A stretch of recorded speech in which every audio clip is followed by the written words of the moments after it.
Hello, everybody. I'm at a Vicar of Clergy Conference. The vicars are from all over the United States here. We're gathering, and it's a chance to share what we do for a living, working for the bishop, for the church. We're trying to help our priests find a passion and fall in love with the Lord and His people. So, Vicar for Clergy, about 70 of us, maybe 60, and we're gathering this week at Mundelein, and that's what you see behind me.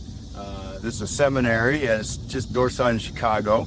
And a little bit about it, it was founded by this guy whose last name is Mundelein, so that's the name of the suburb. His first name was George. He had a devotion to St. George, who, of course, slayed the dragon, right?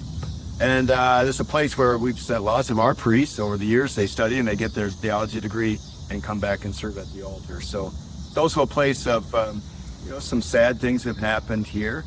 Of course, it was built to look like America on the outside, like Mount Vernon or the Northeast.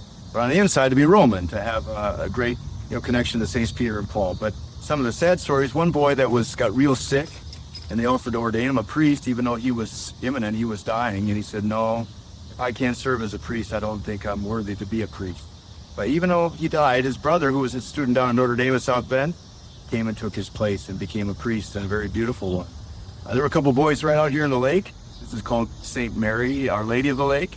And they got thrown on the boat, and they had these cassocks. That's a vestment that we wear, and they couldn't get the buttons. They were wool cassocks, and those two boys are buried in the cemetery here. And then finally, in 2005, these guys had too much to drink, and it was a drunk driving accident, and two seminarians were killed. But the other boy who was driving probably would have gone to jail, except that the families forgave. They dropped the charges, and he's been a priest now for about 15 years. He goes all over talking about the mercy of God and how that is oftentimes mediated through other people. Now, just on the other side of Mundelein is a little place called Marytown, and it's the last part of this little video that we're making today.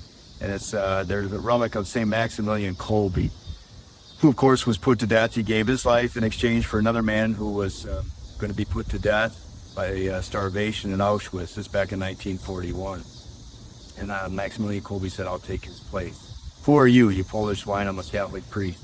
And so they gladly gave him his place, and that's where he died. The only relics we have, of course, because he was incinerated in the ovens afterwards, we just have a little bit of his beard. Marytown, of adoration, lots of beautiful graces there. And all these stories, I think, are meant to tell the one story, that God draws straight with our crooked lines, that out of our brokenness, He can do amazing things. Vicars for Clergy work with a lot of people's brokenness. We have to face our own, too. And yet, God is kind. He's merciful. So let's be vulnerable. Let's let Him into our brokenness. And I'm here on site, Mundelein, Our Lady of the Lake, down near Chicago. Spent a week here with Bears fans. I was in Relevant Radio on Monday, and today's Wednesday. So we'll be back in Wisconsin tomorrow. That's called God's Country, and I'm looking forward to that. God bless you. We'll see you next time.